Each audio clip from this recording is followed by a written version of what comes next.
Hi. My name's Kelsey. I'm 5'3", a mediocre yogi, and have only met one person paler than me. All of that rhymed, and it was only 3/4 intentional. I live with depression and PTSD, so I often hide behind weighted blankets and free-form poetry. I like driving without a destination and meeting new dogs, though I prefer cats in my home. I think this is because my childhood was nomadic with a bark that wouldn't quit. I will share more on the mic than some would like, but helping others feel understood is what brought me to the stage. I love a good Greek salad, but I don't do olives. I barely do the feta. I like my coffee black and my bookshelves full. I'm oddly good at eating sloppy joes without being sloppy, probably from training myself to keep my messes hidden. I don't know a lot, but I know every line to Gilmore Girls and that I have survived 100% of my worst days. I know that poetry is my ultimate metaphor as I choose which rhymes to make, which lines to break while I write my life into its own rhythm. Because I was a young girl in Chucks, fighting sandpaper days and turning scrapes into poetry. And I know that all of this has made me who I am here tonight, a young woman building marble years, a poetry career, and still wearing Chucks, even though I'm not right now. Thank you.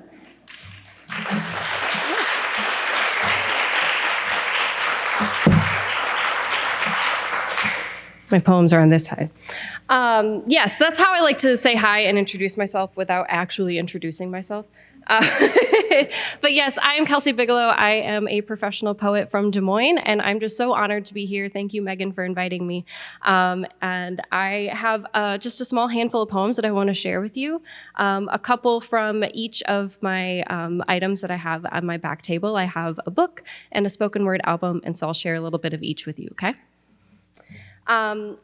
I like to say that my poetry is kind of a walking trigger warning.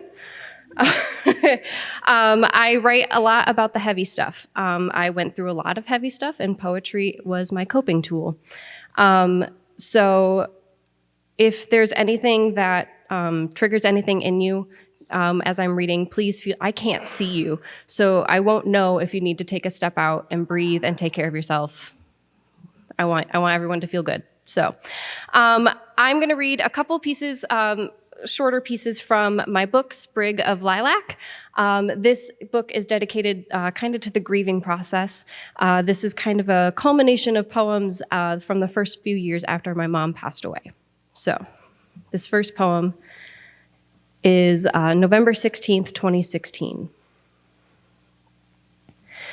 The hardest part is not accepting I'll never hear you call me baby girl again or hear you laugh when I'm unexpectedly sassy. It isn't seeing the ballerina wall hangings you bought me when I was 4 or looking at the picture of us dressed in all leather for my 7th birthday, not even holding the scrunchie that you were wearing the last day we spoke. The hardest part isn't knowing you don't need me to remicrowave your coffee again. It isn't the fact that you'll never watch Simply Irresistible with me or sing along to Wide Open Spaces for the 101st time. It's not seeing your can of pumpkin filling collect dust on the top shelf or your pasta salad recipe never quite tasting the same. It isn't knowing you will never meet the woman I am becoming or know the things I have accomplished. It isn't even receiving pictures from grandma of your headstone surrounded by patches of dirt. The hardest part is watching your grass grow.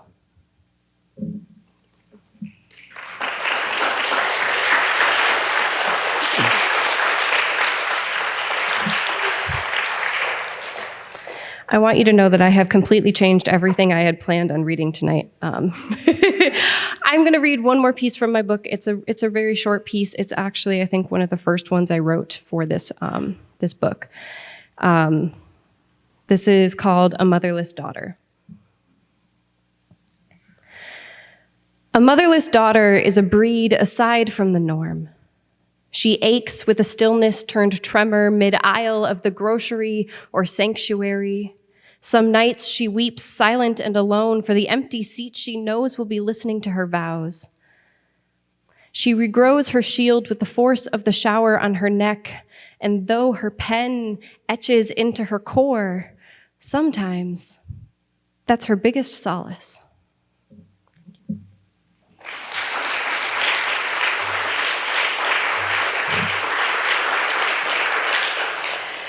And then I'll just have a few pieces from my album that I would like to share with you. This is, I'm sorry if I do this every time. There's a reflection and then I'm going to blind somebody in the front row. But this is my spoken word album. It's called Depression Holders and Secret Keepers. And I released it about a year and a half ago. And it's been just such a fun project to have released. Fun is not the word because it is all very sad.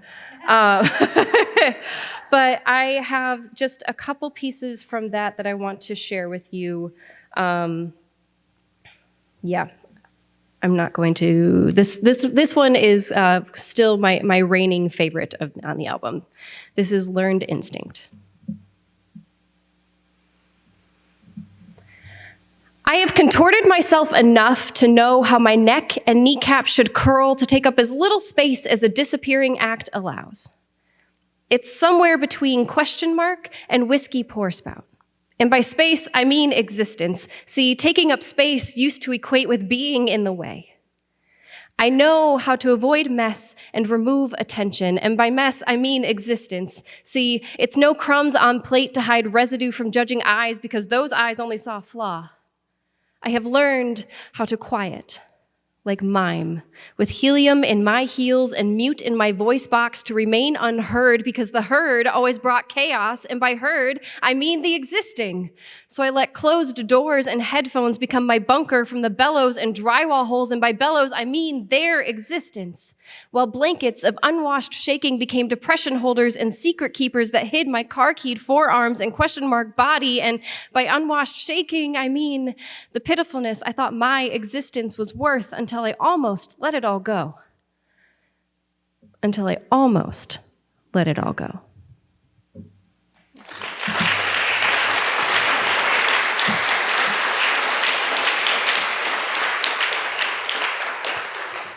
Okay, I'm not going to depress you entirely. I have a lot more that I could get into, but I have two more pieces I want to share with you because something I've been doing a lot lately is actually starting to write the good stuff. So I want to end with a couple happy things for you. I guess this next one is like middle ground happy. But this is, if you see on the table back there, I do have some merch. I'm not wearing it currently, a sweatshirt, a crew neck, and a zip-up sweatshirt, as well as a beanie, and they all say, "You deserve warmth." And that was inspired by this poem, which I do not have memorized. This is, "You are not inanimate just because you have depression. Winter molds your sculpted frame to the desk chair as your mind maps out small things that can get you moving. Put slippers on, grab notebook, write the freeze out. Sip water in cup from yesterday because at least it's water. Take a deep breath. Feel water start to thaw your chest into remembering yourself. Let someone you love hug you. Go outside, take slippers off, place bare feet on cold concrete. Recognize the difference between your living stature and the inanimate cement. You are not inanimate.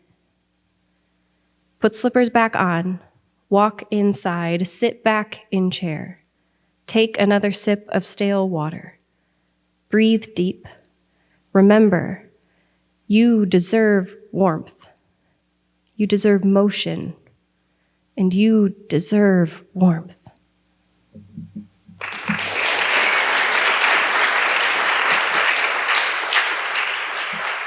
Thank you. All right, I've got one more here for you. This is not in anything that's back there. This is a newer piece that I am just really excited about, and I am just happy to share it. I had, let's call this a friend, that went through all of the hard stuff with me in my childhood, well, my teen years and my early 20s. And I finally was able to write an ode to my minivan. So this is Ode to Sylvester. Let your minivan hug you through the heavy. He will store your history and carry you to a new town, driving your unknown until you find a park far enough away.